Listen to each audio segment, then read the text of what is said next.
G'day, I'm Michael Allpass, AgForce's Livestock Policy Officer. And I'm Corey Bell. I've been seconded across to AgForce from Biosecurity Queensland. Corey, the buzzword in the office today has been biosecurity.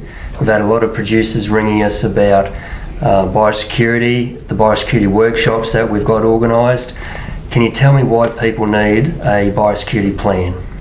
Okay, so the first reason why people need a biosecurity plan is it's a really good way to manage biosecurity risk on their property. The reason it's come to a head over the last couple of weeks is there's been a change in how Johne's disease is being managed nationwide.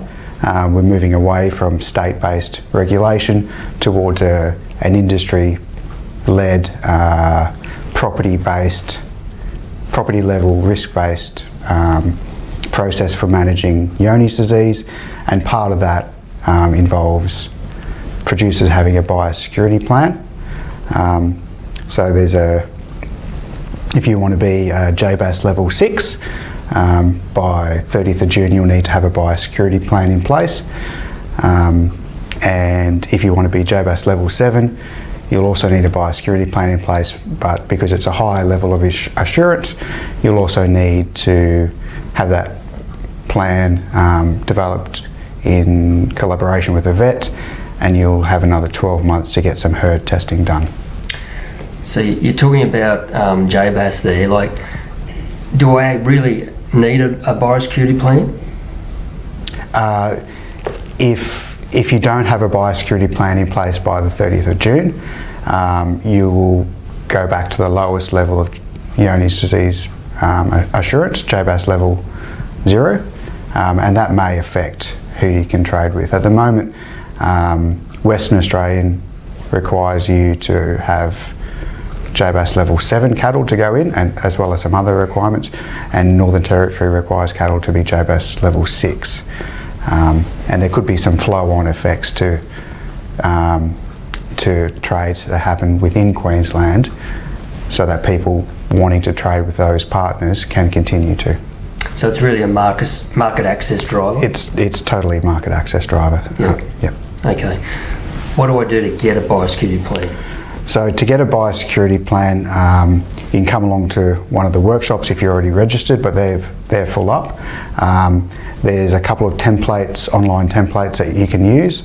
There's one by Animal Health Australia, grazing manual biosecurity form, about 7 pages long. It's basically a checklist, tick yes, no, or not applicable, and then there's a whole bunch of web links in there for more information. Another option is Livestock Biosecurity Network also has a template. It's more comprehensive, and that's the template that we work through in the workshops. But both of those plans are really good, so it's up to a producer to have a look at both of them and pick which one suits them. Anything else to do with biosecurity that producers need to be aware of? The other thing that's happening with biosecurity is Meat and Livestock Australia have just announced that the Livestock Production Assurance Program will add 2 new modules to it, biosecurity and animal welfare. The biosecurity component requires producers to have a biosecurity plan in place. So that plan, those 2 templates that I talked about previously, if you get one of those in place, you'll be right for LPA. The LPA process comes into play on the 1st of October, so there's a bit more time there. Yep, okay.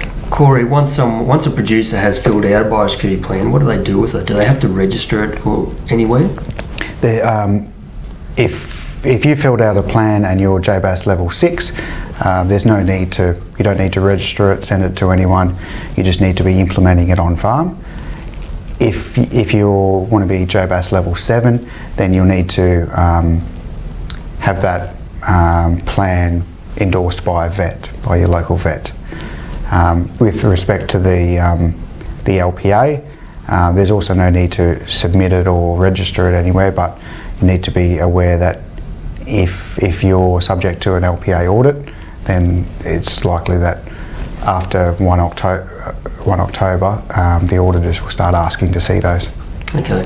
And how would a producer know what J-BAS status they are today? They know what status. All producers in Queensland that are Johne's disease free are J-BAS level 7, but from 1 July,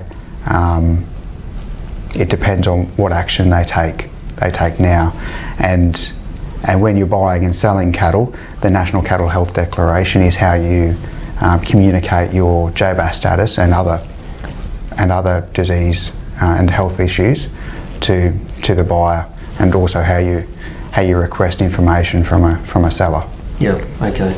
So and you raise a good point there. The national health statements, both for cattle and sheep, they're available, and we should be encouraging people to use those documents. Yeah, absolutely. So these are in addition to the NVDs, which are compulsory. The National Cattle Health Declaration and the Sheep Health Statement are fantastic tools for people to use for managing biosecurity risks, but they're not compulsory. Yep. Okay. Excellent. Thanks for your time. Cool. Thank you.